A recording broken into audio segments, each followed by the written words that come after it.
Disikrema buriya n'umuntu wamvuze amagambo atari meza nkiri mu Burundi. Disikrema mfungwa mu Burundi yamvuze amagambo atari meza. Birambabaza isi yigiye kutwigisha. Iyo wanze kwibwiriza. Yego. Isi kwigisha the hard way. Ikwigisha nabi. Nje nabifashe nko gusawurira mu ndu.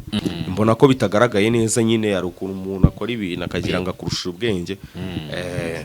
Nago yambaniye kabisa ariko ibyo ngibyo kozagenda kose Christian nyine ajya gukundana na Linda ninjye twakundanaga.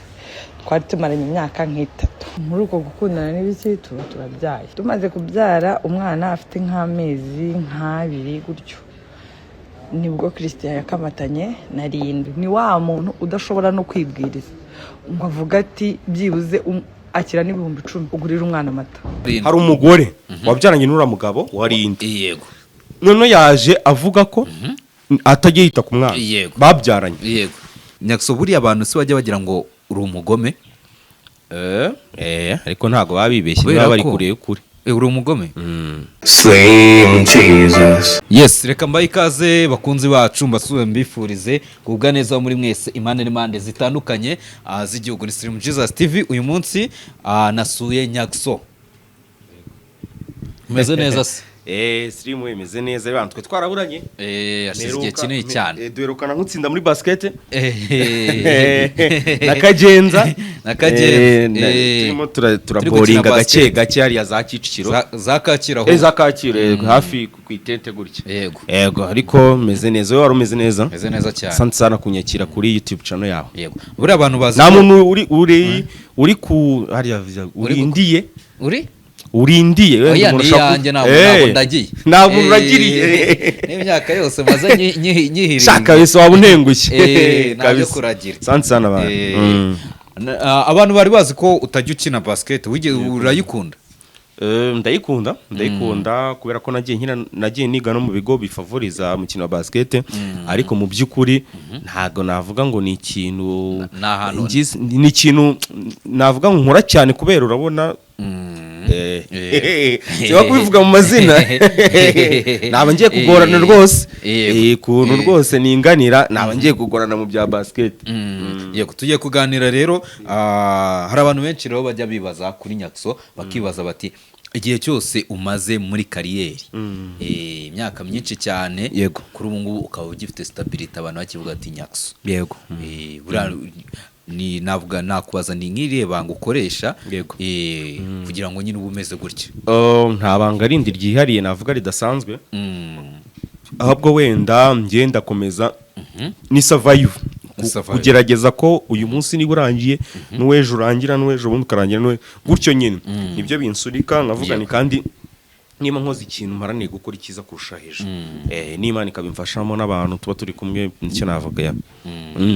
Hanyuma rero nkibaza impamvu abantu bakomeza bibaza impamvu Nyakso abari ahatuje ariko ntago tujya tumubona mu awadi mu birori n'abandi abantu bahuje akazi cyangwa se tubone ngo yasinye na kontra na company runaka miliyoni 70 ingahe nkuko twabonye ba Regis n'abandi bose babikora nabo bitaba buri kantu mbona babikora n'impamvu bahora baza bakabati Nyakso nta kintu arageraho. Yego mbere na mbere mvuze ku ibirori bijyamo ariko bikeya bitewe ubu tuvuge n'urugero kamuseje undi yakoze umurenge nari mari mushiki wa Freddy yakoze ubukwe nari mpari mbijyamo nyine by'abantu banje ariko bindana pana wa muntu tumenyanye ejo ngo aramugaye kandi njewe nago ndimo wa umuntu tuzanye na 17 niwe muntu ufata nk'umuntu wanje nago umuntu tumenyanye ejo bundi bitewe n'iki wo ngomba mbona ko tukiri kwigana. Yego mbijyamo bikeya ariko ahubwo wenda nuko batambura mu byasakuje cyane kandi njewe si nkunda ibintu vuga ngo abantu ngo bashyuye bose ntago mbikunda tu.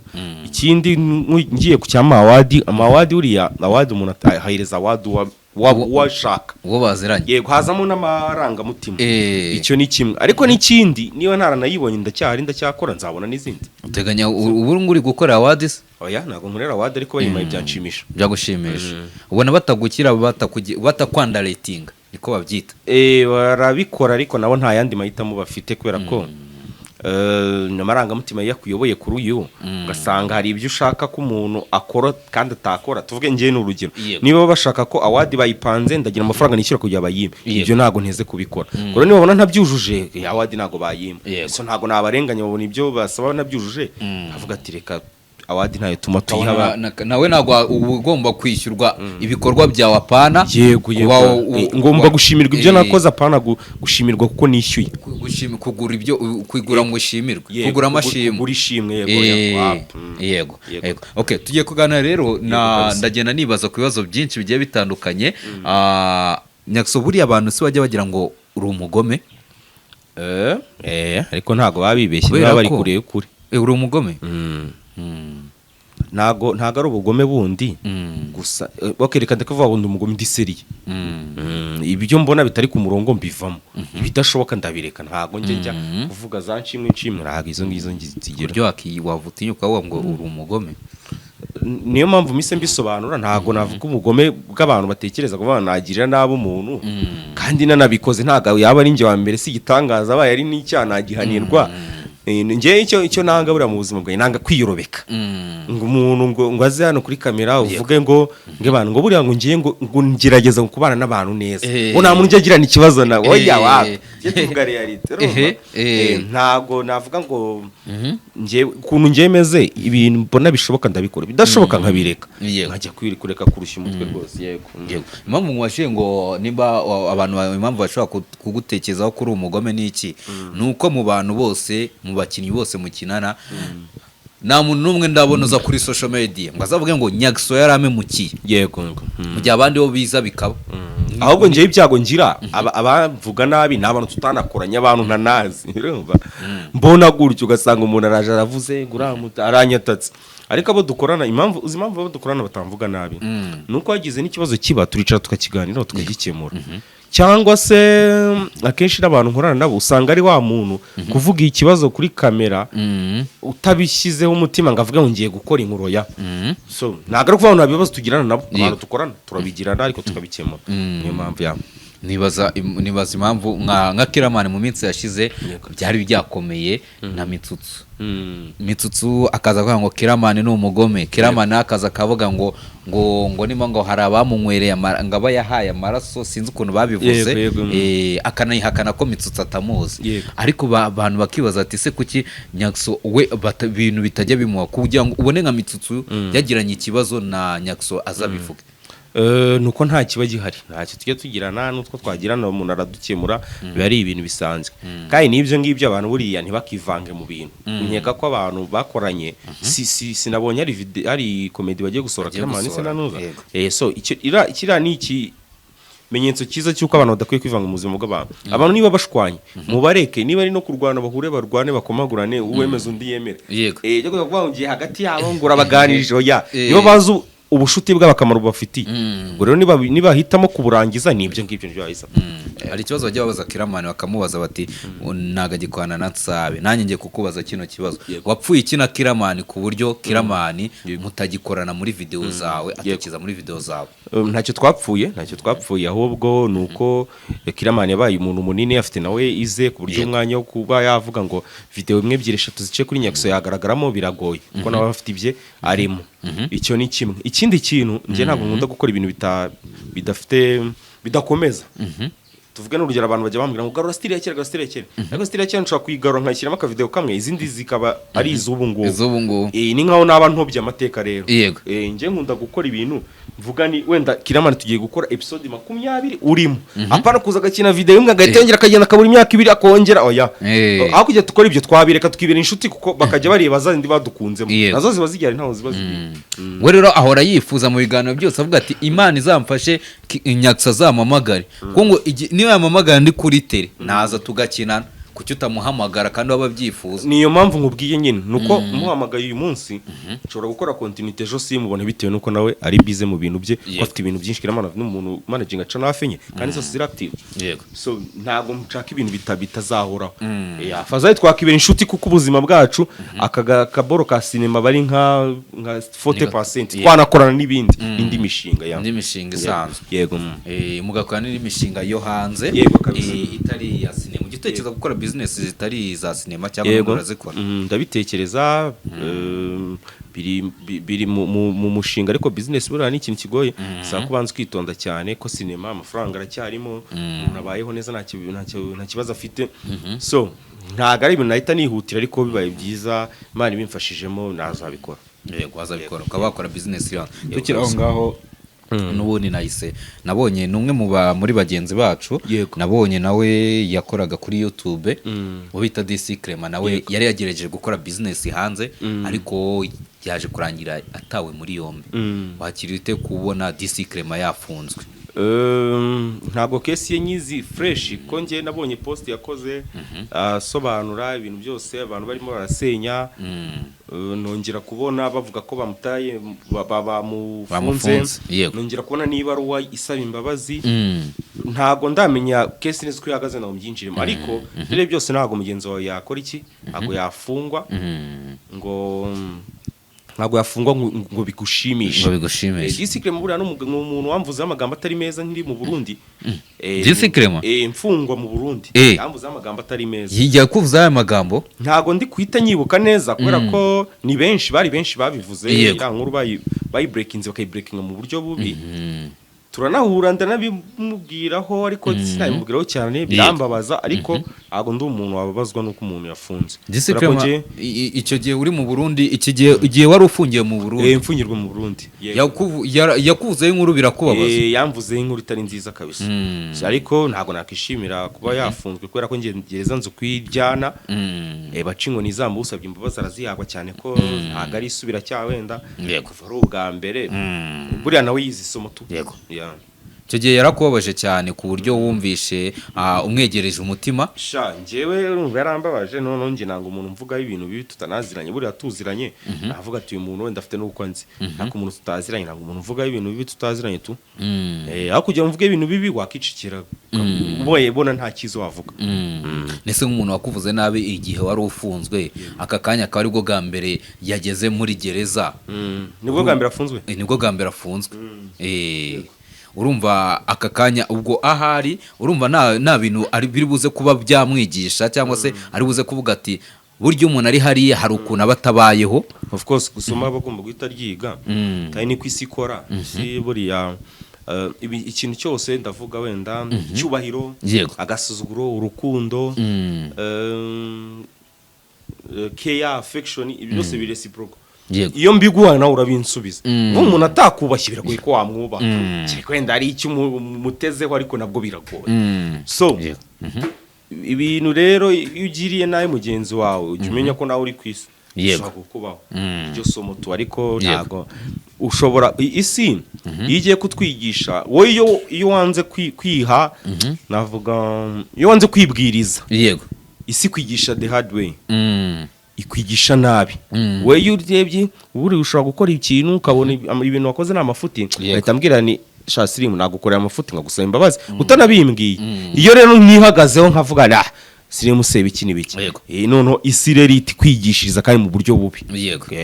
Wabifashe nkaho yaguhemukiye icyo gihe aza akavuga inkuru aho kugira ngo agutabarize, kuko wari ufungiye cyane ko wari ufungiye mu gihugu kitari cyawe? Oya, ntago njye nabifashe nko gusahurira mu nduru, ubona ibyago bya mugenzi wawe akabiprofita. Nkuko kakanya nshobora kwicara kuri YouTube nkavuga ni dore uriya muhungu amakosa yakoze naya, nubwo ari gusaba imbabazi ariko ntibikuye amakosa, nyine nkanjye nkamutarama, no gusahurira mu nduru, no gusonga mu gisebe mugenzi wawe. Ariko njye nabifasha, ariko byararangiye byose, byararangiye, abantu nk'abariya babaho cyane. Kiza hari umuntu abari kwiga yasohotse, yagiye gusohora inkuru wenda ku bantu bafunzwe cyangwa abantu bari mu bibazo, agira uburyo yoroshya amati nanjye hariya narahageze byari imeze cyane kabisa cyane. Yego, ubwo rero nuko nguko byaje kwa. Hari undi muntu, hari abantu undi muntu wenda warigeza kubabaza kuri social media? Kuri social media, kuri social akambabariza kuri social media cyane ko nk'ubwo uvuze kuri icyo kibazo cya DC Clement, nge sinari nabizi, ariko nta nigeze mbivuga ko nta mpamvu. Yego, nibuka ko wowe ntago uri umuntu wo kuri social media cyane, kuko ntago icyo gihe ntago wakoraga ibiganiro, ntago wakoraga ama interview, banza na interview nimwe wari warakoze. Icyo gihe nakoraga nkeya wenda na Irene, nkeya cyane. Ariko urangije ubona abantu barimo baraza bakuvuga ibintu bitari byiza.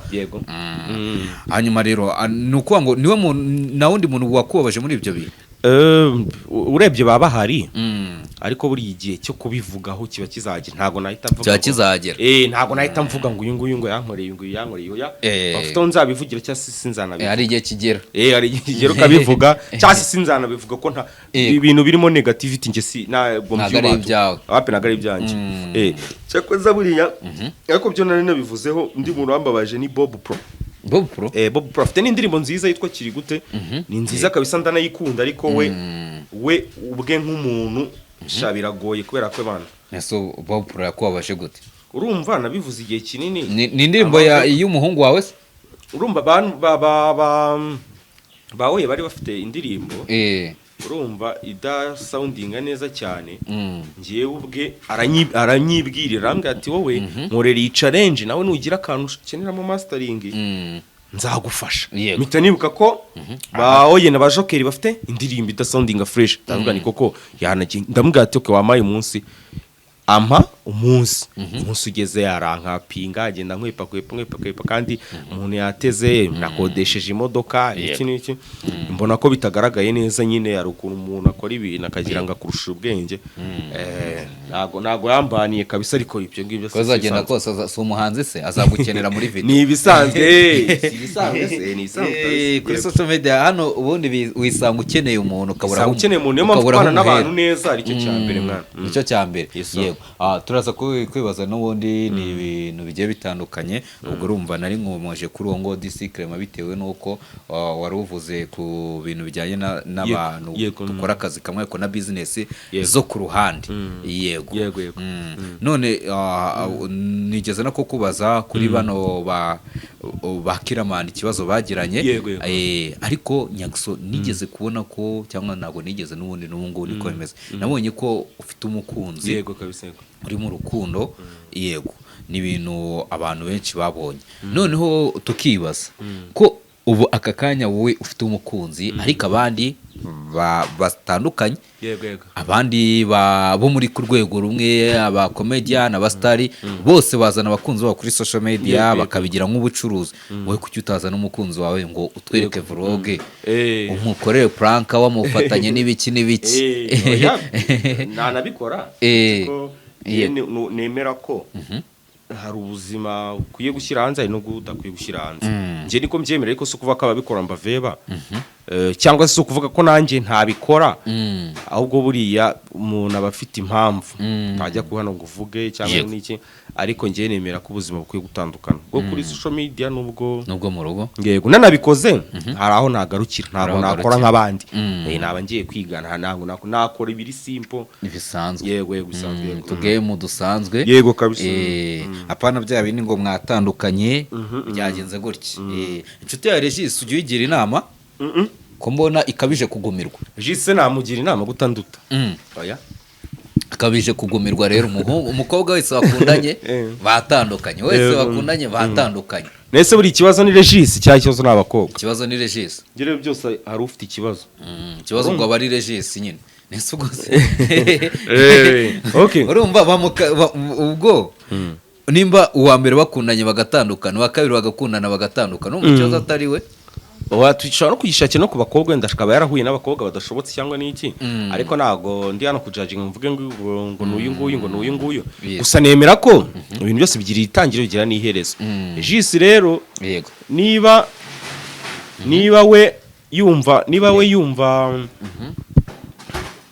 adashaka wenda gukundana n'umukobwa uyu ntago twamujajinga afite uwo bazahura akabona barahuje uw'Imana yamuremeye buriya bazahura tubone bararambanye ariko nanjye mbona biteye inkeke yashobora gusaza akasebera Regis abari gukundana cyaba abari content abari content ntago abari ugukundana abari content abantu rero bakibaza nimba urumva nimba uyu Regis yahuye n'icyo kibazo n'abandi wowe uyu umukunzi wawe kuki iyo mugiranye ibibazo mutajya muza ngo mubidusangize kubera ko ari twe tuba twabigiranye ibibazo nitwe tuba twabigiranye nitwe tugomba kubikemura nta muntu wagufasha. Wigeze ugira ikibazo ari nk'ubu ngubu nk'uyu munsi nagize gutya numvisha amajwi kuri Instagram sinzi nimba nawe wayumvishije amajwi koko ku mukobwa mwazanye ubwo ni wowe na Regis na Saba bitarinda uyu Linda urabizi ko yigeze nyine ubundi kugira ngo amenyekane ni muri timu yanyu ntego mwatumye amenyekana umuntu bakoranye ubukwe uyu munsi nigeze kumva amajwi yasohotse kuri ya postinzwe n'itwa Kazungu Kabosi ngo ni umugore wabyaranye n'uriya mugabo we babana yaje avuga ngo uburyo ngo atita ku mwana n'ibiki byose ibintu nk'ibyo inde wavuze ko atita ku mwana avuga uwo mugabo we ni ukuvuga ngo hari umugore wabyaranye n'uriya mugabo wari inde yego none yaje avuga ko atagiye yita ku mwana babyaranye yego amajwi yasohotse nayarinda nayo umugore n'ay'umugore nayo umugore nibyo se byanyambyo nibyo nibyo ni nawe nuko utayumvishe ntago nayumvishe ariko ari kwanuza kuri Instagram y'uwo bita Kazungu Kabose yapostinze rwose yapostinze ashyiraho rwose mbese iyo byumva wumva ko ari uwo mugore wumva ko atari ibintu by'ibihimbano yego urumva ariho rwose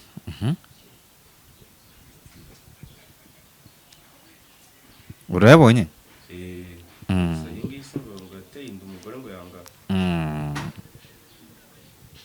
Christian nyine ajya gukundana na Linda ninjye twakundanaga twari tumaranye imyaka nk'itatu muri uko gukundana n'ibiki turabyaye tumaze kubyara umwana afite nk'amezi nk'abiri gutyo nibwo Christian yakamatanye na Linda ni wa muntu udashobora no kwibwiriza ngo avuga ati byibuze akira n'ibihumbi 10 ugurira umwana amata wamwumvisha umugore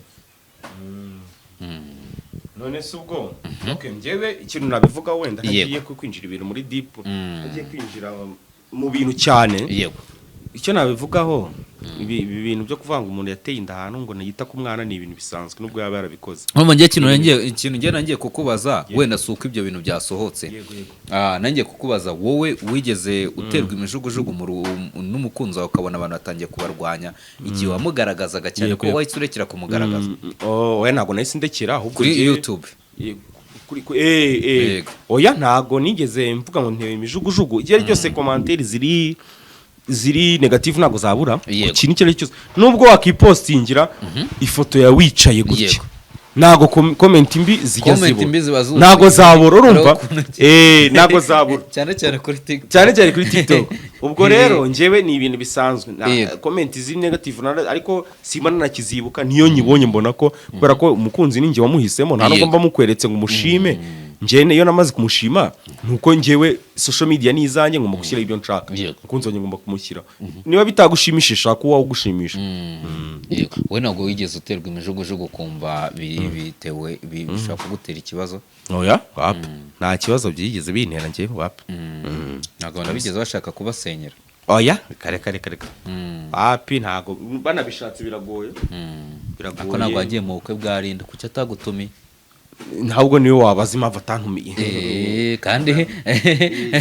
ntabwo yigeze aguha invitation kandi uri umwe mu bantu batumye amenyekana kuri zino mbuga ntabwo tumwe mu batumye amenyekana uri umwe urimo nese ntabwo okay reka aho ngaho ndimo ariko ntabwo ari ibintu birenze ku buryo ashobora kutantumira bikambabaza oya ntabwo Linda tuziranye bigiye anumiye akanshyira nko kumugereka nagenda ariko ntago ndi mubaza mbere hazamo Zaba mu ba mbere hakazamo ndi gukurikira kuri social media hazamo Zaba hakazamo Regis hakazamo na Nyakso wazuru wa gatatu yego ariko mu bantu bari hafi ye ntago hari urimo harimo abashyashya bamenyanye nyuma yego kabisa kimwe nuko ushobora no kumenyana n'umuntu nyuma mugaba inshuti cyane kurusha nawe mwamenye kera yego ibyo nabyo bibaho cyane ko hari n'igihe abantu baburana hari n'ijya hari abantu baburana cyane cyane kuri zino mboga zacu ntago rero yigeza ntumira ariko sinabifashe nk'umutima mubi n'igihe nawe ubu najagaraye ugasanga hari nabo utibutse bitewe n'igihe mumaze mutanabonana.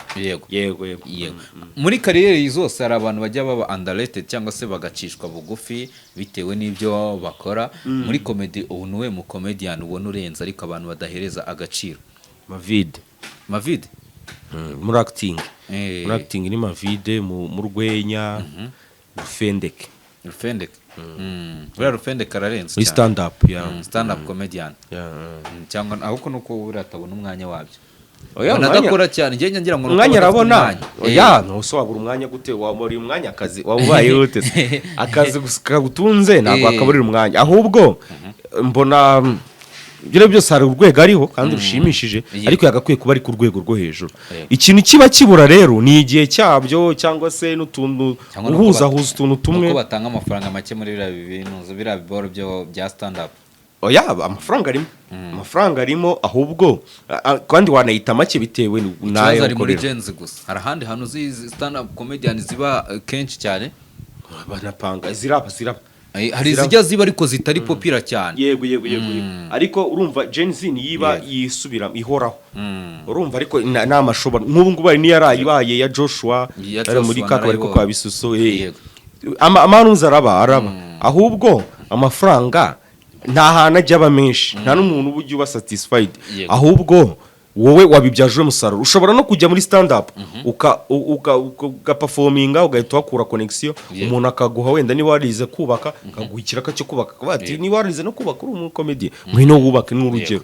So yego abaroverrated ni bande rero abaroverrated bose nabavuga ko nabangiye kwiteranya ariko barimo kabisa yaba muri acting yaba no muri noza no muri stand up bose baba barimo.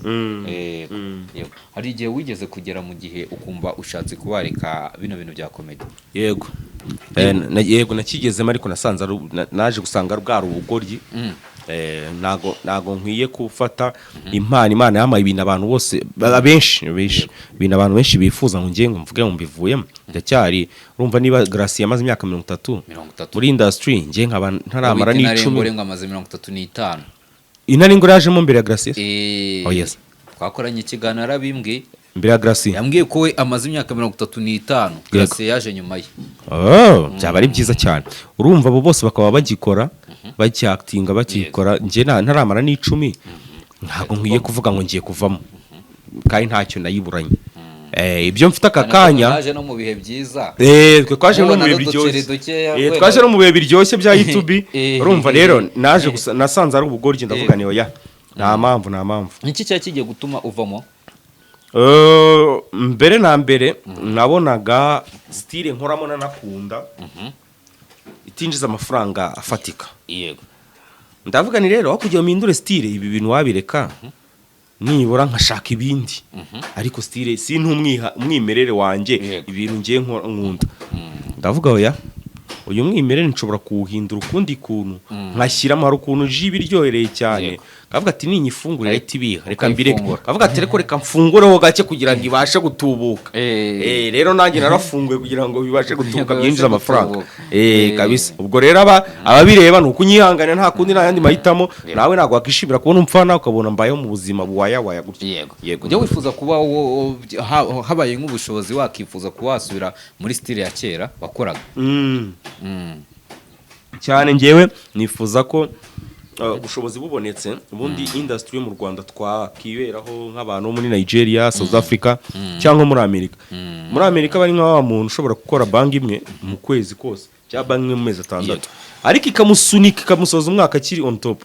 Ariko none twebwe bisaba ko ku munsi niba ugiye ukora ibintu wenda 7 8 ari nawe ukora 10 cyangwa 10 na bingahe ugasa nk'uyari kuri muratakara cyane muri bwo buryo bwo gushaka amafaranga. So rero ntago nabura kubyifuza njye mbyifuza kuba umuntu yajya kuri seti ugashora miliyoni ujya gukora video y'umunota umwe imwe y'umunota umwe miliyoni ukayishyira kuri Instagram kikomereza kuko niko babayeho muri Amerika. Kandi kuri Instagram ukabonenje ama miliyoni nyine y'amadolari. Yego kabisa yego ubwo urumva rero hagiye hazamo utubazo twinshi. Yego kabisa ubwo ugera n'igihe wumva wahagarika akazi Yego. ikintu cyatumye ugaruka mu kazi ubwo cyabaye kihe? urumva nasanze nta kandi kazi wapfa kujyamo napfa kujyamo ngo nkorere amafaranga nkayo nakoreraga. Yego. ndavugana ahubwo reka niga ubundi buryo nabikoramo. Yego. Yego. Ariko nanone hari n'igihe abantu bageze bakazajya baguca intege. Banca intege nyine mu guhindura noza uri guhindura style. Bose bancaga intege ahubwo barangayaga. Ntago ari ukunca intege ko ntago nacika intege ibyo biragoye. Ahubwo barangayaga bakambwira kuki uri guhindura kuki uri guhindura ariko ibyo ngibyo kuba nyimba nzi icyo nshaka ngomba gukomeza ngakora. Yego. Haramutse monetize igarutse wagira wahita ugaruka. Igarutse nkagereranya amafaranga nkabona hari n'ukuntu wakora noza wahita ukorana n'izo kuri TikTok gusa. Yego hari n'ukuntu wakora TikTok gusa. Monetization ya mahada agarutse tukaba tumeze neza nahita nsubira muri ko nabonye nka video zanyu zo kwamamaza ziba zimeze ubundi ya style yawe. Yego ziba zimeze kwa kundi. Yego ziriya impamvu nuko baba bazishyuye ku ruhande amafaranga afatika niyo mpamvu umuntu azikora akavuga ati reka kore boro nziza. Yego. Hari nka company ubu ngo haryo uri kwamamaza ze company. Ubu ngubu ndi kwamamariza company bita Wedlift, ni website ifasha abantu bafite ubukwe. Ushaka kuba ufite ubukwe ukuntu uba ufite ubukwe ukaba ufite stress uvuga ati venue izava he ibintu byinshi nyine umuntu uri gupanga ubukwe abindabo abazanyambika abafotografe iki byose. Website rero bigufasha ni Wedlift. Ujya muri Google cyangwa muri browser ukoresha ukandikamo wedlift.com uhitubonaho abantu bagiye batandukanye wowe ukihitiramo ugacatinga direct nabo ukahita muvugana ibiciro n'iki. hariho abanyamwuga no ku bantu bakora ibyo bintu rero namwe hari uburyo mwakishyura amadolari 3 cyangwa 6 izina ryawe rimara iminsi 15 ku buryo umuntu asabye umufotographe uhita upopinga hejuru 6 bikongerera badge icyizere nyine. Badge yawe biyongera icyizere ku buryo umuntu nasaba umufotographe bahita babona wenda ufite nk'inyenyeri 5 mukabona nyine niwe wizewe ukaza mu mbere. 6 rero umara iminsi 33 umara iminsi 15. Kaze ku bantu bakora ibintu bijyanye n'amakuru. Yego itanga n'akazi ku bantu bakora ibintu bijyanye n'amakuru. Ni wedlift.com ku mbuga nkoranyambaga zose. Ni Wedlift na nimero bazibona ku mbuga nkoranyambaga. Ngo umuntu nawe azagufasha mu bukwe bwawe. Niwe bazamfasha mu bukwe bwanjye. Yego kabisa. N'abandi bose kabisa. Yego. Urumva ko burateganya vuba? Ntago navuga ngo ni vuba cyangwa ngo ni kera ariko igihe cyabyo nikigira nzabukora. Yego. Hari igihe ni nke comedy cyangwa se nka video yawe wakoze ikagutungura kaba viral cyane. Kaba viral? Boro y'umubyeyi w'ikirara bahita umubyeyi w'ikirara gutya Patino nyine zazindi za kera. Patino ari umubyeyi yarantunguye kabisa. ari umubyeyi na Fisto. Na Fisto yego. Na Fisto ari umunyeshuri. Yego yarantunguye kabisa. Yego. None hari mu bakinnyi bose mukorana uwo mwagumanye ni Aisha. Bose dukorana? Mu bakinnyi mwakoranye. Uwo mwagumanye ni Aisha. Twakoranye kuva kera. Aisha niwe mugikorana. Nabandi se ntitugikorana. Uwo mwakoranye mwatangiranye Aisha niwe mugikorana. Hari undi mugikorana mwatangiranye muri kumwe tugikorana. Patino mubabona na gake. Uretse ko tudakorana bihoraho kubera ko nabo bafite izindi boro ziwe. Yego streaminga niki ariko ubundi turakorana mwana turakorana benshi. Wazamuherekeje ku rugendo rw'amaguru. Oya ara nabangiye kubarushya nabangiye kubacinege kurusha uko hari cyo nabongerera. Rwose njewe bana nemera ibintu ntabishoboye ndabyemera kabisa. Kugenda n'amaguru byagora. Nyine ku cyari we mugumanye ikihe kinini kingana gutya. Wanabandi tuba turi kumwe ahubwo reka nsubize wenda kuri icyo ngicyo abumva yishana umwana mwiza arafasha kandi akabashoboye nta mpamvu yo kubura umuntu nk'urera. Abakuri abari hafi cyane. Yego kabisa. Hari n'abantu kera bigeze kugira ngo we na Aisha murakundana. Impamvu buriya Aisha twakoranye igihe kinini niwe umukobwa wenyine ukora muri boro zacu. Boro zanjye ko nge ntabwo nakunda gukoresha abakobwa n'abantu bagoye gukoresha. Nyuma yaho ibyo byose byagiye biba wambwiye ko nyine hari igihe kigeze kugera comedy urazihagarika ariko nanone hari sinazihagarika nshaka kuzihagarika. Ushaka kuzihagarika wumva ko ugiye kuzihagarika muri bitewe n'ibyo bihe. Ariko nanone hari igihe cyageze noneho wumva ko ari cyo kintu gishobora kuba ushobora kuba wakora. Umuntu navuga ko wenda wavuga uko inspira muri comedy hano mu Rwanda ninde? Mu Rwanda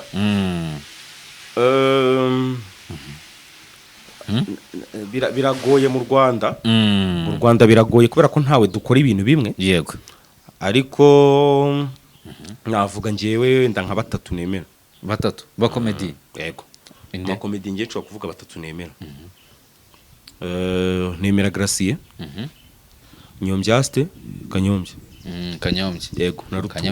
Kanyombya ariko asigaye yikora ibiganiro gusa. Oya nta kibazo ibyo yakoze birahagije. Byakoze ibiganiro. Ashobora kuba yarakoze nka filime imwe gusa. Nta kibazo Kanyombya we abantu muri legend kabisa urumva ibaze uri ku muntu ushobora kwikorera ka video gutya kimereye gutya atari kuvuga ngo ni ibintu ngo yapanitse yateguye umuntu nka ni Snoop Dogg ni Wiz Khalifa. Ni Wiz Khalifa.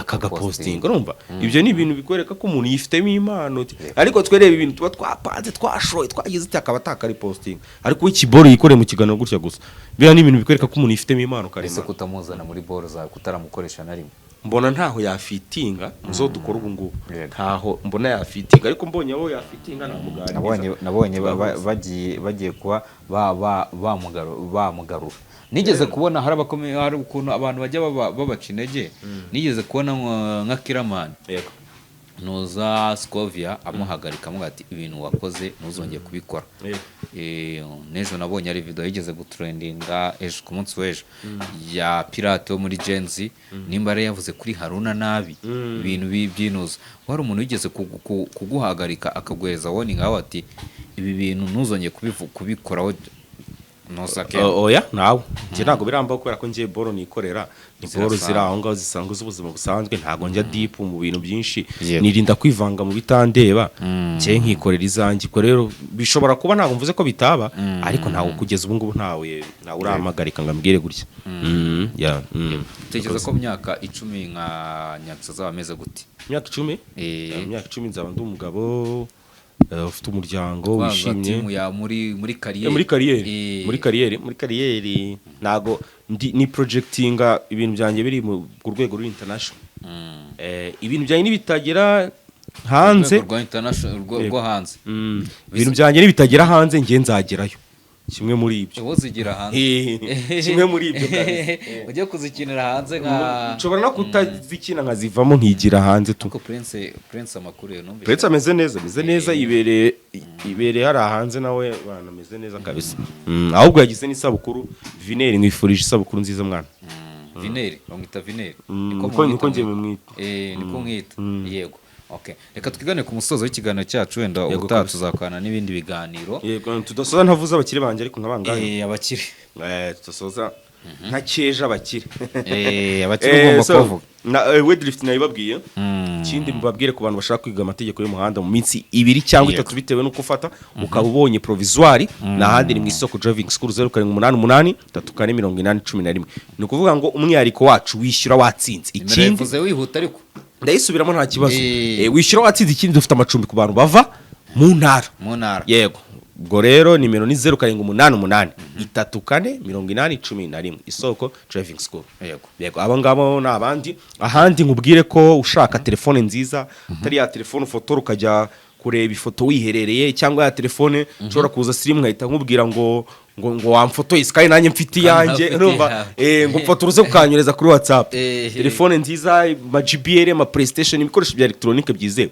ni muri Dopic Electronics dukorana hano mu mujyi ruhande rwo kwa Makuza munsi ya Simba mu nyubako yitwa TCP Dopic Electronics TCP Dopic Electronics niyo hantu honyine bafite ibikoresho bigezweho bya electronic kanze makubite nimero mu bahamagare mu minsi iri imbere turanababwira ibindi bintu turi kubategurira byiza mbibutsa ko dufite uburyo bwa top up ushobora kuba ufite wenda tuvuge telefone 11 ushaka wenda 17 wongera amafaranga makeya tukaba twagukubita telefone ukaduha iyawe hari n'uburyo bwo kwishyura muri installment ushaka telefone ushaka kwishyura mu bice nabyo birahari muri Dopic Electronics 0788 35 32 14 no kumbuga nkoranyambaga zose ni Dopic Electronics bacuza telefone gusa bacuza telefone ama GBL ama PlayStation ama microphone boro za electronique nyine ama laptop nazo barazi laptop ama MacBook laptop zigezweho nyine ibyo electronique muri rusange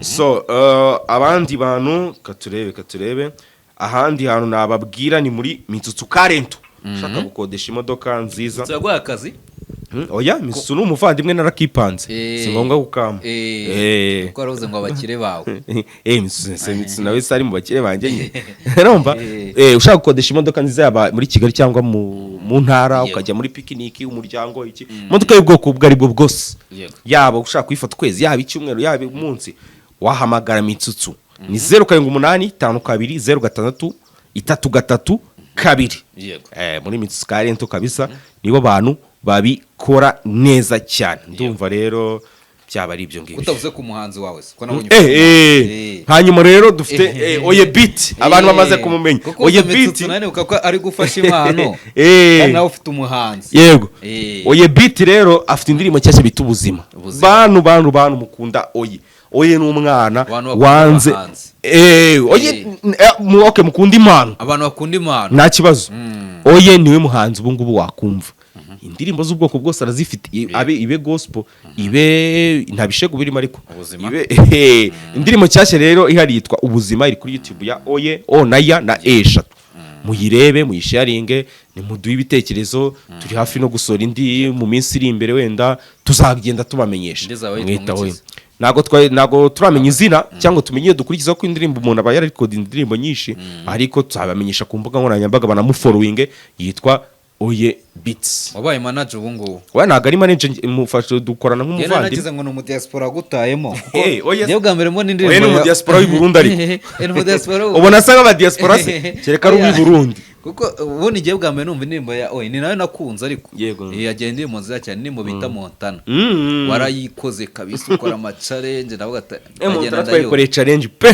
twayikoreye challenge n'utarayikunze banagira imujyamo ariko nibyo turimo njye ikintu nakoze navuze ni imbuga nkoranyambaga zanjye njye ndafata nka postinga kade nka postinga Davis nka postinga nde tutaziranye ariko nakunze indirimbo ndavuga ni Oye kuba tuziranye nawe ujye unkorera ama soundtrack buriya mujye mwumva Oye kuva tuziranye kuki we ntamufasha niba ari umuhanzi nkamutiza ayo ma platform yanjye akajya yacishaho ko ari cyo byashyiraho atari mu buryo bw'ubumanage ku buryo bw'ubumanage hari ibyo mwumvikana basanga bigoye nawe ukiri kubaka ubuzima ntabwo waba ucyubaka ubuzima ngo uhite uvuga ngo ugiye ngo kumanage ubuzima bw'undi icyiza mufatanye n'abavandimwe nagira icyo ageraho azagushima nk'umuvandimwe agushime nk'uwamufashije yego kabisa kuri manager ntabwo ndi manager afite uburenganzira 100% ushaka kumvugisha mvugisha ku giti cye yego wenda namugira inama ashaka kungisha inama ariko ushaka kumvugisha mvugisha ku giti cye baciringa tu yego ubwo no kwemeza ubwo na Oye Beat nayo bamukunde yego kabisa kandi na Slim TV Slim Jesus TV nawe mukore subscribe